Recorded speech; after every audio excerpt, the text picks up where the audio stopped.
Hey guys, I am just getting on here to show you the Smell Your Way Home assignment again. If you take a look, it should now, you might have to click out of your assignment and then go back in to update, but I've added my videos here in the bottom right hand corner. Let me double check that I'm sharing the right screen because you know how it goes. But on this PowerPoint, Smell Your Way Home, you hopefully are already in it if you're watching this. I just wanted to show you that the slide 2, there's a little video. It's my YouTube video that I just embedded in here. I know you've done that before with other teachers, but I just wanted you to know bottom right hand corner of slide 2 has slide 2, 3, 4, and 5 quick explanation, and then I read what the Smell Your Way Home thing was supposed to say. I know there's a few typos. If you click on slide 6, I realize it's small, and I realize there are 2 of them, so lots of reading. If you prefer to read it on your own, you know how to click the corners and drag them out. There's also a video. It is on top of words. You're welcome to read those words if you want, but it's mostly just for teachers' information. But you can press play and then just have it read to you. Same thing with slide 7. I did the same thing. Slide 7 is videotaped on here. I hope that you guys read these or at least listen to them. And if you're curious about any of the words, you will have to read those on your own because I did not include it in the video. And then here, I'm going to quickly describe to you what slide 8 is for. There's no actual work due with it, but I think it helps kind of explain what's happening here. You might have heard the word riparian a lot.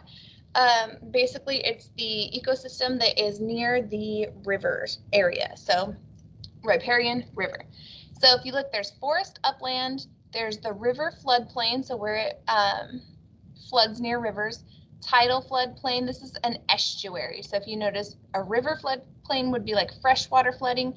Tidal floodplain would be saltwater or ocean water flooding. So they kind of meet together right here, making that estuary, which is a mixture of salt and fresh water, and it's where our little smolts hang out until they're strong enough to brave the ocean and become adults.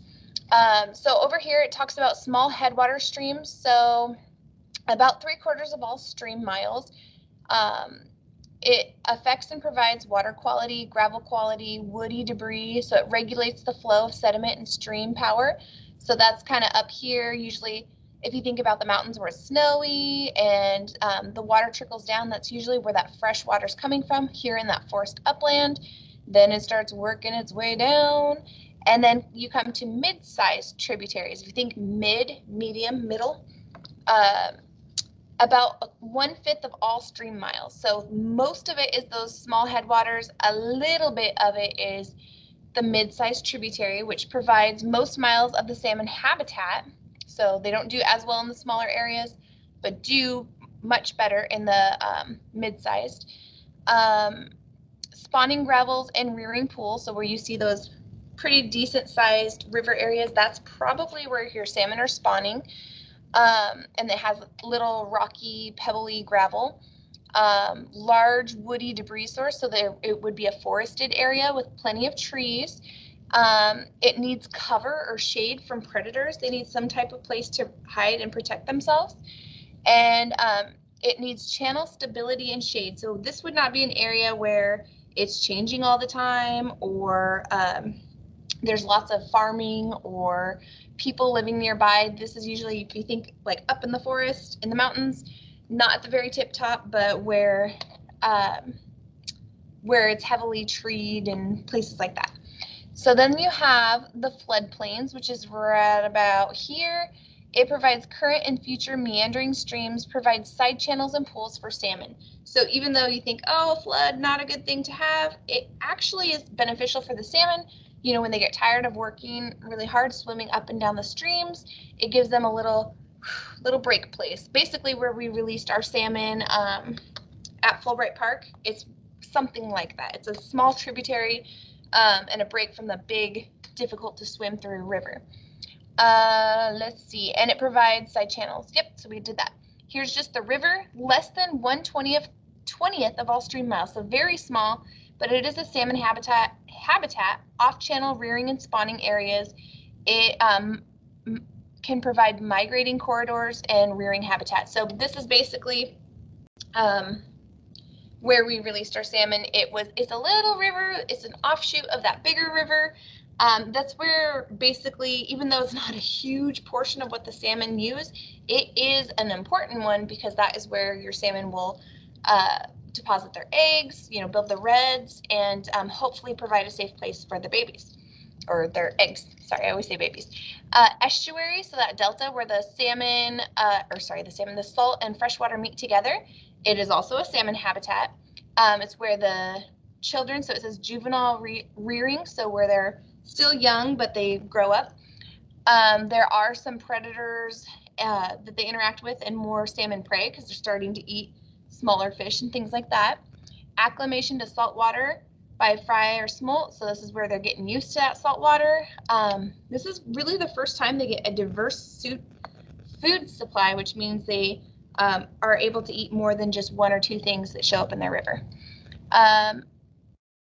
So estuaries are also important because as an adult salmon coming back from the ocean but heading towards their spawning grounds, they hang out in the estuary again for just a little bit, not nearly as long, but so they can get reacclimated to the fresh water. So they're used twice by the salmon, but we don't talk about it as much for the heading home one. Let's see, adult staging before upstream migration. So yep, they're getting ready to swim against the current. So if you've ever thought about like, woo, that river's moving swiftly, really quickly, this is where they have to start getting used to swimming against the current. That's tricky. And they call it brackish water habitat for many plant and animal species. So brackish water, it sounds like a crazy word. It's fun to say, brackish, B-R-A-C-K-I-S-H. It's the same thing as like half salt, half fresh, brackish water.